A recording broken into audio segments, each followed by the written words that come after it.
여러분 지금 이 순간 여러분의 이름과 전화번호, 집 주소에 대한 유출 우려가 제기되고 있습니다.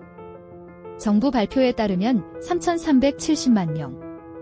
대한민국 국민 10명 중 6명입니다. 이게 단순한 해킹 사고일까요? 과학기술정보통신부 조사 결과에 따르면 수개월 동안 정보 접근이 가능한 상태였는데도 감지되지 않았다고 합니다. 언론 보도를 종합하면 더 놀라운 점들이 있습니다. 쿠팡은 피해자들께 5만원 보상하겠다고 발표했지만 구성을 보면 쿠팡 상품권 5,000원, 쿠팡이츠 5,000원, 쿠팡 트래블 2만원, 알럭스 2만원으로 나눠져 있어요.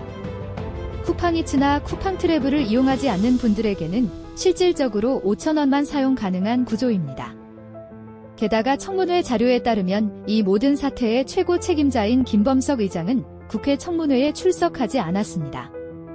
해외 일정을 이유로요. 대한민국 역사상 최대 규모 개인정보 유출 사건. 그런데 대응 과정에서 왜 이렇게 긴 시간이 걸렸는지, 왜 정부와 기업의 발표 내용이 다른지에 대한 의문이 제기되고 있습니다. 오늘 이 영상에서는 정부 조사 결과와 청문회 자료를 바탕으로 그동안 제대로 알려지지 않았던 쟁점들을 낱낱이 짚어보겠습니다. 이 영상이 도움이 되셨다면 좋아요와 구독 부탁드립니다. 자, 먼저 숫자부터 정확히 짚어볼까요? 정부 발표 자료에 따르면 3,370만 명이라는 숫자가 제시됐습니다. 얼마나 큰 규모인지 감이 안 오실 수 있는데요. 공개된 자료를 종합하면 2024년 3분기 기준으로 쿠팡에서 실제로 물건을 산 활성 고객 수가 2,470만 명입니다. 그런데 접근 가능했던 계정은 3,370만 명이에요. 이게 무슨 뜻일까요? 업계 분석에 따르면 탈퇴한 고객들, 심지어 수년 전에 탈퇴한 사람들까지 포함된 것으로 보입니다.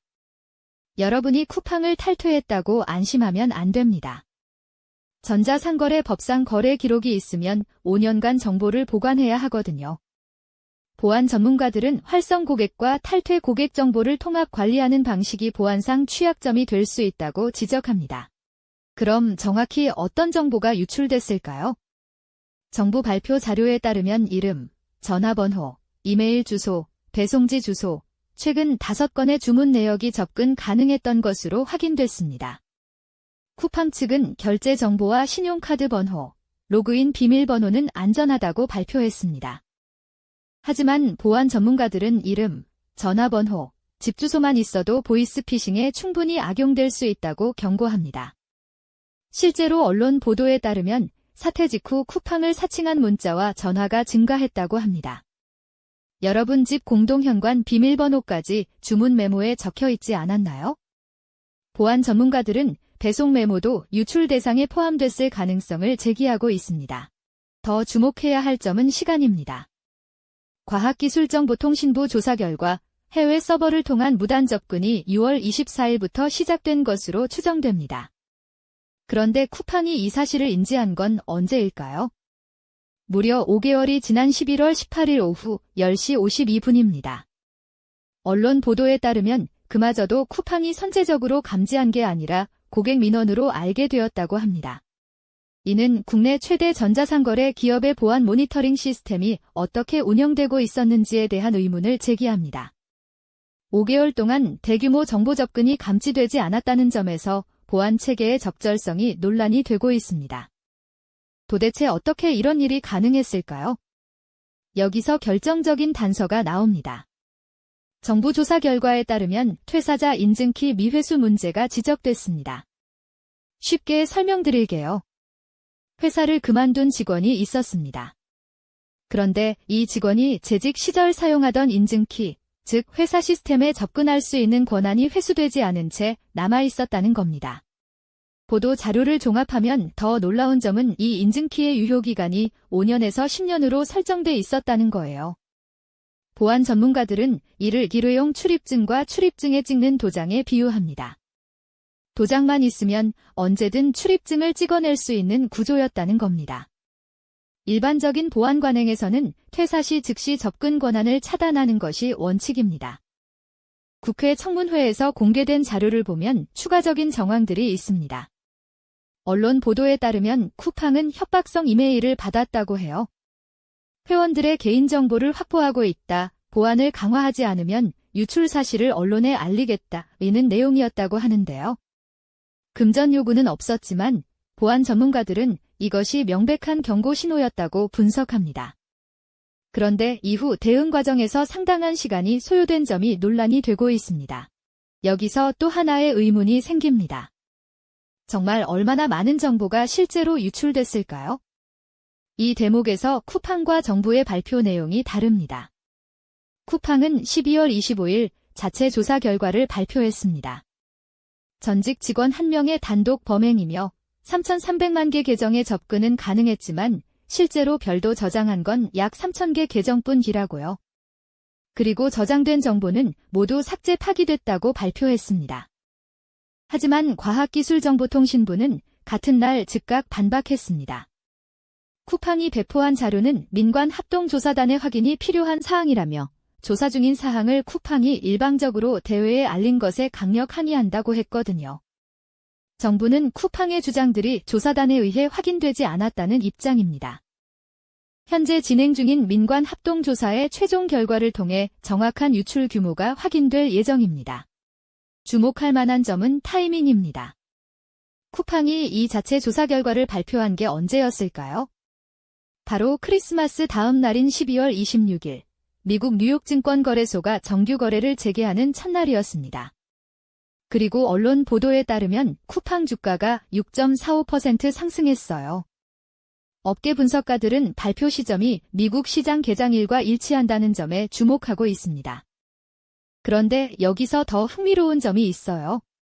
쿠팡이 발표한 국문 성명과 영문 성명의 내용에 차이가 있습니다. 언론이 분석한 바에 따르면 국문에서는 고객들의 우려를 불필요한 불안감이라고 표현했는데 미국 투자자들을 대상으로 한 영문본에서는 잘못된 불안감, 펄스 인시큐러티, 비판 여론에 대해서는 잘못된 비난, 폴슬리 어큐즈드 이라는 표현을 썼다고 합니다. 정부와의 관계 서술도 달랐습니다.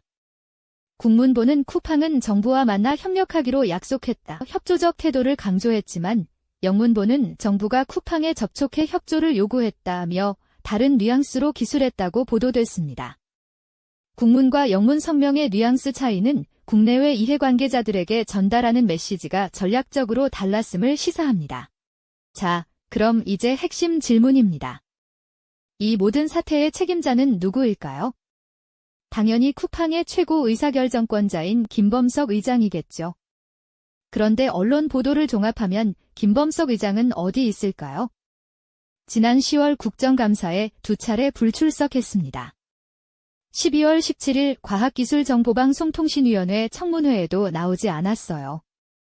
비즈니스 일정이 있다는 이유였죠. 12월 30일과 31일 열린 6개 상임위원회 연석청문회에도 또 불출석했습니다. 이유는 해외 거주 중이며 기존 예정된 일정으로 인한 부득이한 사유라고 합니다. 최민희 과방위 위원장은 언론 인터뷰에서 이렇게 말했습니다. 예정된 일정 변경이 어렵다는 이유를 들었는데 사실상 유일한 사업장인 한국 국회 청문회보다 쿠팡의 실소유주에게 더 중요한 일정이 있다고 상상하기 힘들다. 수천만 명의 고객정보 유출 사건의 책임자가 국회 소명 요구에 응하지 않은 점에 대해 비판이 제기되고 있습니다. 국회는 김범석 의장을 국회증언감정법 위반 혐의로 검찰에 고발했습니다. 정당한 이유 없이 국회위원회에 불출석한 증인은 3년 이하의 징역이나 1,000만 원 이상 3천만 원 이하의 벌금에 처해질 수 있거든요. 그런데 김범석 의장은 사태 발생 한 달이 지난 12월 28일에야 처음으로 사과문을 발표했습니다. 타이밍을 보세요. 연석 청문회 불출석 사유서를 제출한 바로 다음 날이에요. 사과문에서 김 의장은 미흡한 초기 대응과 소통 부족을 사과한다며 사과가 늦었다고 했습니다. 하지만 국회 소명 자리는 계속 회피하고 있어 진정성 논란이 제기되고 있습니다. 더 주목할 점은 김범석 의장만이 아닙니다. 그의 동생인 김유석 쿠팡 부사장도 불출석 사유서를 냈어요. 해외 비즈니스 일정이 사전에 확정돼 있다란 이유로요. 강한승 전 대표는 2025년 5월 말에 대표직을 사임했고 7개월이 지났기 때문에 증언할 위치가 아니다라고 했습니다. 사태가 시작된 것으로 추정되는 시점이 6월 24일인데 사임 시점이 5월 말이라는 점에서 타이밍에 대한 의문이 생기기도 했습니다. 결국 청문회에 나온 건 해롤드 로저스 임시대표와 다른 경영진들 뿐이었습니다. 하지만 이들은 실질적 의사결정권이 없는 사람들이에요. 국회의원들이 질문을 던져도 확인해보겠다, 조사 중이다라는 답변만 반복됐습니다. 이런 청문회를 언론에서는 맹탕 청문회라고 표현했습니다. 형식만 갖춘 거죠. 국회는 이제 국정조사를 추진하겠다고 밝혔습니다. 청문회보다 훨씬 강력한 조사 권한을 가진 국정조사로 가겠다는 겁니다. 김현정 민주당 원내대변인은 언론 브리핑에서 청문회를 하고 미진하다면 국정조사를 하자는 게 당의 입장이라며 12월 29일 국정조사 요구서를 제출하려고 한다고 말했습니다. 여당도 가세했어요. 쿠팡 국조를 추진하겠다고요? 이는 사태의 심각성을 보여주는 대목입니다. 자, 그럼 쿠팡은 피해자들에게 어떤 보상을 내놓았을까요? 1조 6,850억 원 규모의 구매 이용권을 지급하겠다고 발표했습니다. 숫자만 보면 엄청나 보이죠? 3,370만 명에게 1인당 5만 원씩이니까요. 하지만 구성을 보면 현금이 아니라 구매 이용권이에요. 쿠팡 상품권 5,000원, 쿠팡이츠 5,000원, 쿠팡 트래블 2만 원, 알럭스 2만 원, 이렇게 4가지로 나눠서 주는 거거든요. 소비자들 사이에서는 실질적인 문제가 제기되고 있습니다. 쿠팡이츠나 쿠팡 트래블을 이용하지 않는 사람에게는 실제로 5,000원밖에 사용할 수 없다는 거죠. 한 소비자는 언론 인터뷰에서 이렇게 말했어요. 5,000원 쿠폰은 온라인 마켓에서 흔히 받을 수 있는 거 아닌가? 실질적인 보상이 부족하다. 실제로 현금처럼 자유롭게 쓸 수 있는 건 고작 5,000원이라는 지적이 있습니다. 게다가 이건 1회 사용만 가능합니다. 나눠서 쓸 수도 없어요. 업계 분석가들은 이 보상금이 결국 쿠팡으로 다시 돌아가는 구조라고 지적합니다. 5,000원 쿠폰을 쓰려면 쿠팡에서 뭔가를 사야 하잖아요. 결국 쿠팡 매출로 이어지는 구조예요. 소비자들 사이에서는 진짜 보상이 아니라 마케팅이 아니냐는 비판이 나오고 있습니다. 1조 6,850억 원이라는 숫자도 실제로 쿠팡이 부담하는 금액은 원가 기준으로 훨씬 적을 것으로 추정됩니다.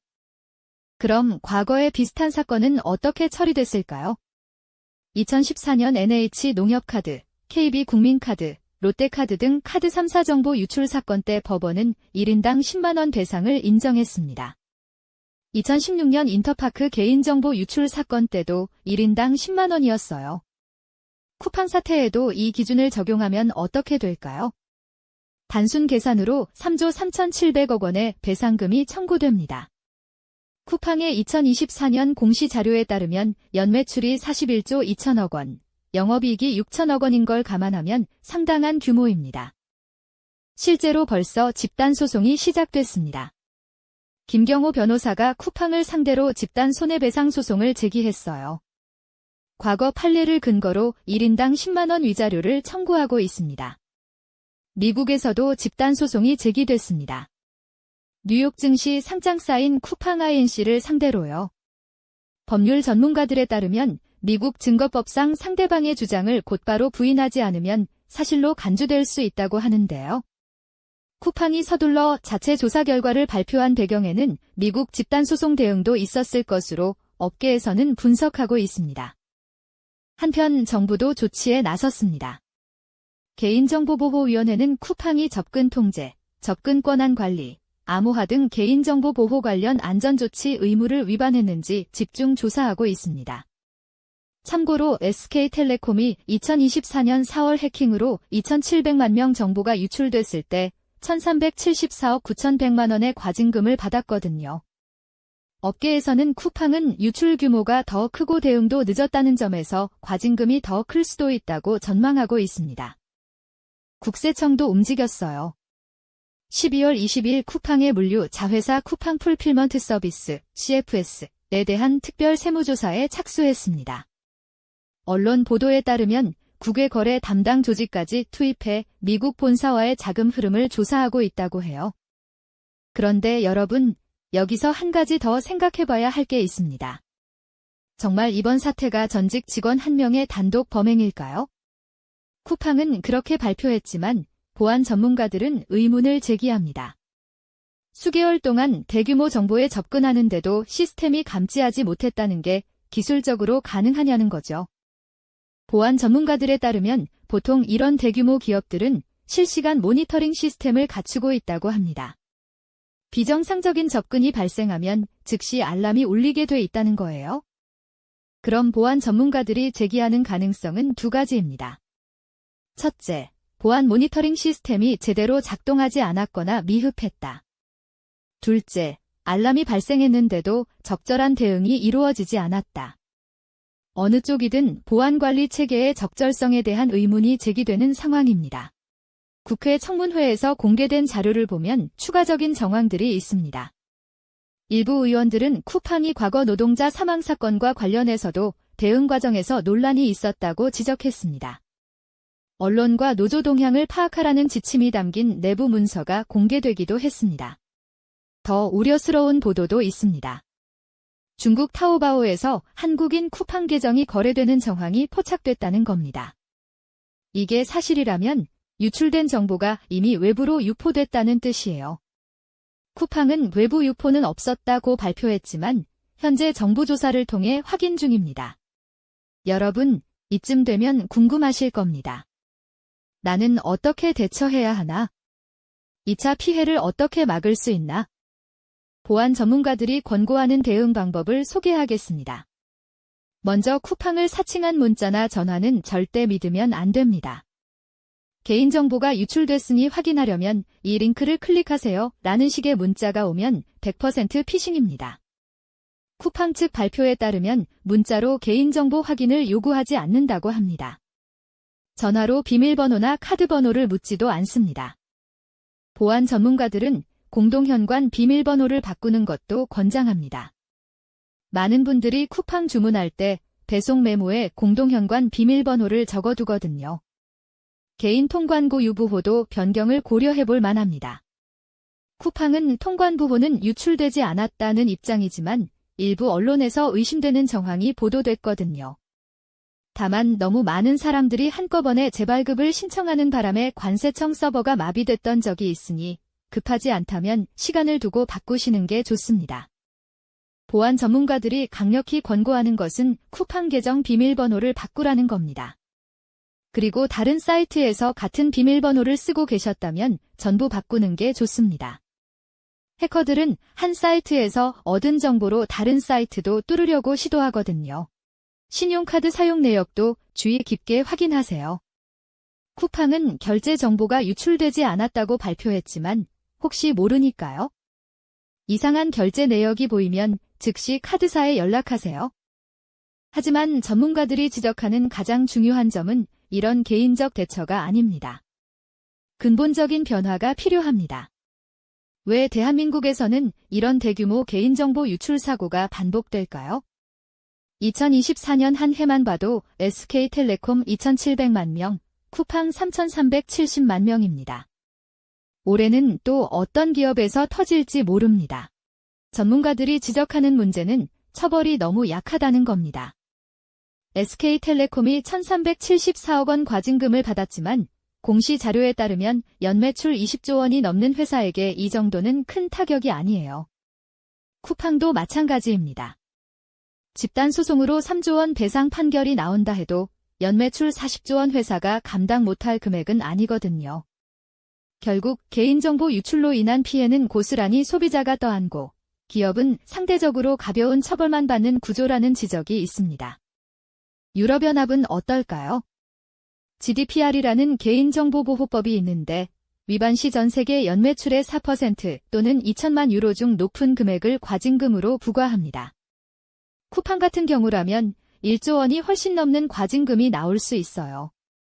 그러니까 기업들이 개인정보 보호에 사활을 거는 겁니다. 전문가들은 한국도 이 정도 수준의 처벌이 필요하다고 제안합니다. 그리고 CEO의 책임을 묻는 제도도 필요하다는 목소리가 있습니다. 김범석 의장처럼 해외에 거주한다는 이유로 국회 출석을 거부할 수 있는 구조는 문제가 있다는 지적이에요. 미국에서는 CEO가 이런 대형 사고에 대해 개인적으로 책임을 집니다. 형사처벌도 가능하고요. 전문가들은 한국도 중대재해처벌법이 있지만 개인정보 유출까지 확대 적용하는 방안을 검토해봐야 한다고 제안합니다. 소비자단체들은 더 강력한 조치를 요구하고 있습니다. 한국소비자단체협의회는 영업정지, 택배 사업자 등록 취소 등 우리나라 법에서 할 수 있는 최대한의 제재를 시행해야 한다고 주장했어요. 물론 쿠팡이 갑자기 영업을 중단하면 수백만 명의 일상생활에 지장이 생기니 현실적으로 어렵겠지만 그만큼 소비자들의 우려가 크다는 것을 보여줍니다. 결국 이번 쿠팡 사태가 우리에게 던지는 메시지는 명확합니다. 첫째, 개인정보는 이미 개인의 것이 아니다. 우리가 편리함을 위해 제공한 정보들이 기업의 보안관리 미흡으로 언제든 유출될 수 있습니다. 둘째, 대기업이라고 믿을 수 없다. 쿠팡만큼 큰 회사도 이렇게 보안관리에 취약점이 있었다면 다른 기업들은 어떨까요? 셋째, 처벌이 약하면 사고는 반복된다. 전문가들이 지적하듯 실효성 있는 처벌이 없으면 기업들의 행동을 바꿀 수 없습니다. 넷째, 투명성이 없으면 진실을 알 수 없다. 쿠팡과 정부가 서로 다른 발표를 하는 상황에서 최종 조사 결과의 투명한 공개가 중요합니다. 정리하자면 이렇습니다. 3,370만 명 개인정보 유출 사건은 단순한 해킹 사고가 아닙니다. 정부 조사에서 지적된 퇴사자 인증키 미회수라는 기본적인 보안 수칙 위반, 수개월 동안 감지하지 못한 모니터링 시스템, 정부와의 발표 내용 차이, 책임자의 연속된 청문회 불출석, 소비자들이 제기하는 실질적 보상 부족 논란까지. 이 모든 것이 겹쳐진 복합적 상황입니다. 쿠팡은 고객을 최우선으로 생각한다고 늘 광고해왔습니다. 하지만 이번 사태를 통해 제기된 의문들이 있습니다. 고객 정보를 최우선으로 지킨다면 퇴사자 인증키가 장기간 회수되지 않은 점은 어떻게 설명될까요? 수개월 동안 유출을 감지하지 못한 것은 어떻게 이해해야 할까요? 고객에게 정확한 정보를 제공하는 대신 정부와 발표 내용이 다른 이유는 무엇일까요? 5만 원 보상한다며 실제로는 일부만 자유롭게 쓸 수 있는 구조는 적절할까요? 김범석 의장은 사과문에서 쿠팡의 정보보안 조치와 투자를 전면적으로 쇄신하겠다고 약속했습니다. 하지만 소비자들과 전문가들은 약속만으로는 부족하다고 지적합니다. 국회 청문회에 출석해서 직접 해명하고 피해자들에게 실질적인 보상을 하고 재발 방지 대책을 구체적으로 제시해야 한다는 것이죠. 그게 진짜 책임지는 모습이라는 목소리가 있습니다. 쿠팡 측은 이러한 이슈들에 대해 자체 조사를 진행했으며 정부 조사에 협조하고 있다는 입장입니다. 또한 보안 시스템 강화를 위해 투자를 확대하고 고객 보상안을 마련했다고 발표했습니다. 현재 진행 중인 민관합동조사와 국회 조사를 통해 사실관계가 명확히 밝혀질 것으로 보입니다. 이러한 논의가 개인정보 보호의 중요성을 환기하고 플랫폼 기업의 사회적 책임을 강화하며 소비자 권익 향상으로 이어지기를 기대합니다. 이 영상이 유익하셨다면 좋아요와 구독 부탁드립니다. 여러분은 쿠팡의 대응을 어떻게 보시나요? 보상안은 적절하다고 생각하시나요? 댓글로 의견을 나눠주세요. 면책 공고본 영상은 정부 발표 자료, 국회 청문회 공개 자료, 언론 보도를 바탕으로 쿠팡 개인정보 유출 사건의 경과와 쟁점을 분석하는 콘텐츠입니다. 특정 기업이나 개인을 비방할 목적이 없으며 소비자의 알 권리와 개인정보 보호의 중요성을 환기하기 위한 공익적 정보 제공을 목적으로 합니다. 현재 진행 중인 조사에 대해서는 최종 결과를 존중하는 입장이며 본 영상의 내용은 공개된 자료를 바탕으로 한 것임을 밝힙니다.